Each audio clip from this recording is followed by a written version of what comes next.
La Russie ne peut pas perdre ce conflit. La Russie ne peut pas perdre ce conflit. La Russie ne peut pas revenir en arrière. Et pour des raisons politiques intérieures, les Américains ne peuvent pas subir une retraite, il faut bien le dire, pitoyable, comme ils l'ont subi en Afghanistan et comme ils l'ont subi dans d'autres pays du monde. Bonjour Hervé Juvin, merci beaucoup de nous faire l'honneur de votre présence. Alors Hervé Juvin, vous êtes eurodéputé, écrivain, essayiste sur des questions de géopolitique, d'économie, de finance. Vous avez publié plusieurs ouvrages sur ces questions. Vous êtes aussi un contributeur régulier au sein de plusieurs médias français. Hervé Juvin, on s'était entretenu il y a 6 mois, on avait publié une interview vidéo, la veille de l'invasion russe de l'Ukraine. Et lors de cet entretien, vous aviez fait une légère erreur de pronostic, c'est que vous n'aviez pas admis la possibilité que la Russie envahisse sur le plan militaire l'Ukraine. Si ça ne vous dérange pas, est-ce qu'on peut revenir rapidement sur cette erreur d'appréciation qui a été faite d'ailleurs par la plupart des observateurs mondiaux?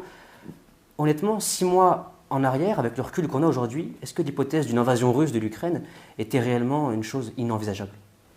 Ça n'était certainement pas inenvisageable. La position de la majorité des pays européens et de leurs services de renseignement, c'était d'avoir le sentiment que nous étions quelque peu intoxiqués par une propagande américaine qui, depuis plusieurs semaines, voyant la concentration exceptionnelle, c'est vrai, de troupes russes à la frontière, prévoyait cette invasion. L'invasion a eu lieu. Très globalement, en effet, la plupart des pays européens se sont trompés sur ce pronostic. Mais il faut revenir un peu et se donner un peu de profondeur historique. Cela fait à peu près 30 ans que d'éminents élus, représentants du gouvernement russe, mettent en garde l'OTAN et les États-Unis contre la pression croissante à leurs frontières. Sergueï Lavrov, le ministre des Affaires étrangères russe, le rappelait récemment, cela fait 30 ans que nous essayons de faire comprendre à l'OTAN que leur extension permanente aux frontières de la Russie n'est pas supportable, n'est pas admissible pour nous, et cela fait 30 ans que nous ne parvenons pas à nous faire entendre de l'OTAN et avoir un dialogue avec eux. Et donc je crois que pour beaucoup d'observateurs européens, la tension croissante aux frontières était un phénomène de longue durée. Ce que nous n'avions probablement pas prévu, c'est que différents éléments que l'on ne connaît sans doute pas aujourd'hui à l'heure actuelle, je pense à l'installation de laboratoires de guerre biochimiques sur le territoire ukrainien, je pense probablement à l'installation de différentes facilités nucléaires sur le territoire ukrainien. Tout ceci a probablement été la goutte d'eau qui a décidé la Russie à intervenir. Une intervention, c'était quand même un choix lourd de conséquences. Aujourd'hui, en l'espace de quelques mois, la Russie s'est mise à dos, on va dire, la quasi-totalité du monde occidental. Du monde occidental, j'entends, en connaissant donc les conséquences économiques et politiques qu'elle pourrait avoir à long terme.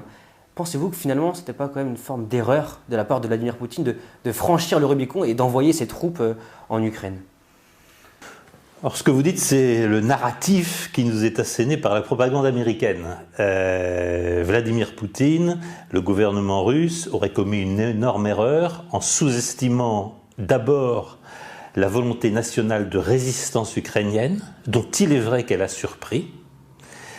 Ensuite, en sous-estimant la mobilisation de l'Occident et l'effet des sanctions économiques qui, comme l'a dit notre excellent ministre de l'économie, M. Le Maire, devait mettre l'économie russe à genoux. Qu'est-ce que l'on observe aujourd'hui? On observe probablement 3 choses. D'abord, la très grande naïveté européenne quant aux effets des sanctions. Il se trouve que je suis membre de la commission du commerce extérieur au Parlement européen et aussi de la sous-commission chargée des affaires de sécurité et de défense. Je ne peux que témoigner ici de l'absolue naïveté avec laquelle le Parlement européen a voté dans l'enthousiasme des sanctions contre la Russie, des mesures punitives contre la Russie, des livraisons d'armes à l'Ukraine contre la Russie, des prêts dont on sait bien qu'ils ne sont pas remboursés pour plusieurs milliards à l'Ukraine.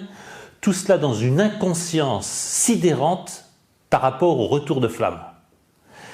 Parce que laissez-moi dire simplement que pour les livraisons d'armes, nous ne les contrôlons pas et l'on sait que probablement un tiers des armes livrées à l'Ukraine se retrouvent sur le marché noir. Nous savons bien que les fonds débloqués pour l'aide à l'Ukraine vont essentiellement financer la corruption, sachant